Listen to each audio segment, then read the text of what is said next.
कहानी भूतिया पुस्तकालय। एक छोटे से गांव में एक पुराना पुस्तकालय था। यह पुस्तकालय गांव के सबसे पुराने मकान में स्थित था। दिन में यह पुस्तकालय सामान्य दिखता था, लेकिन रात के समय यहाँ कुछ अजीब घटनाएं होती थीं। गांव के बच्चे अक्सर इस पुस्तकालय के आसपास खेलने आते थे। एक दिन राधा, मोहन और सुभाष ने सोचा कि क्यों न रात में इस पुस्तकालय की सच्चाई का पता लगाया जाए। उन्होंने फैसला किया कि वे रात में चुपके से पुस्तकालय में घुसेंगे और देखेंगे कि वहां क्या होता है। तीनों बच्चों ने एक दूसरे की ओर देखा और धीरे धीरे उस आवाज की दिशा में बढ़ने लगे। जैसे जैसे वे आगे बढ़ते गए, आवाज तेज होती गई। अंत में वे एक पुरानी किताबों की अलमारी के पास पहुंचे। सुभाष ने हिम्मत जुटाकर अलमारी का दरवाजा खोला। अंदर एक पुरानी किताब पड़ी थी जिसका नाम था भूतिया कहानियां। जैसे ही उसने किताब उठाई, अचानक पूरा पुस्तकालय हिलने लगा।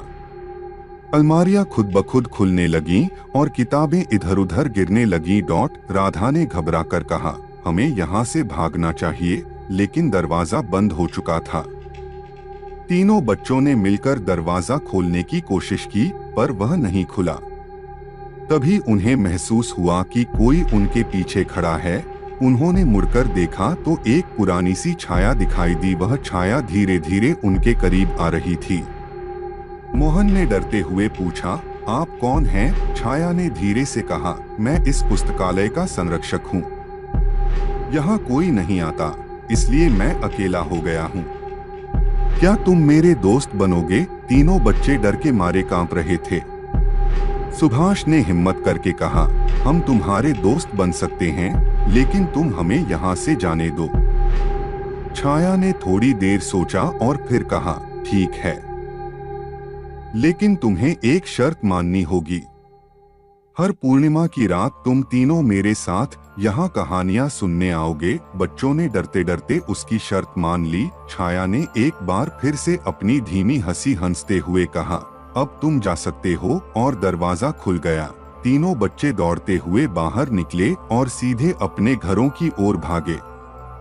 अगले दिन वे फिर से मिले और एक दूसरे से वादा किया कि वे कभी किसी को इस घटना के बारे में नहीं बताएंगे। हर पूर्णिमा की रात राधा, मोहन और सुभाष चुपके से पुस्तकालय जाते और वहां छाया के साथ भूतिया कहानियां सुनते। धीरे धीरे उन्हें डरना बंद हो गया और वे उस छाया के साथ दोस्ती कर ली। लेकिन एक दिन गांव में एक नया परिवार आया। उनका बेटा रवि बहुत जिज्ञासु था।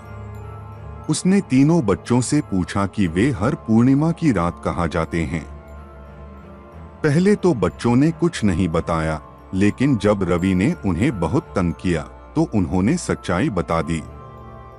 रवि ने भी उनके साथ पुस्तकालय जाने की जिद की। बच्चों ने उसे मना किया, लेकिन रवि नहीं माना।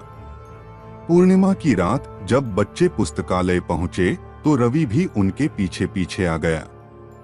जैसे ही वे अंदर घुसे, छाया प्रकट हुई और बोली, आज कोई नया है यहाँ? रवि ने हिम्मत से कहा, हाँ मैं हूँ। क्या मैं भी तुम्हारी कहानियां सुन सकता हूँ? छाया ने थोड़ी देर सोचा और फिर कहा, ठीक है, लेकिन एक शर्त है।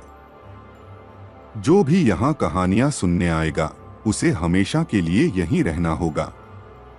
रवि ने डरते हुए कहा, नहीं, मैं तो बस एक बार सुनना चाहता था। छाया ने जोर से हंसते हुए कहा, यहाँ से जाने का कोई रास्ता नहीं है। अब तुम सभी हमेशा के लिए मेरे साथ रहोगे। तीनों बच्चों ने रवि को समझाया कि उसने क्या किया है, लेकिन अब बहुत देर हो चुकी थी। वे सभी हमेशा के लिए उस भूतिया पुस्तकालय में फंस गए। गांव वाले उन्हें कभी नहीं ढूंढ पाए और वह पुस्तकालय हमेशा के लिए बंद हो गया। लेकिन हर पूर्णिमा की रात लोग उस पुरानी इमारत से बच्चों की हंसी और कहानियों की आवाजें सुनते हैं।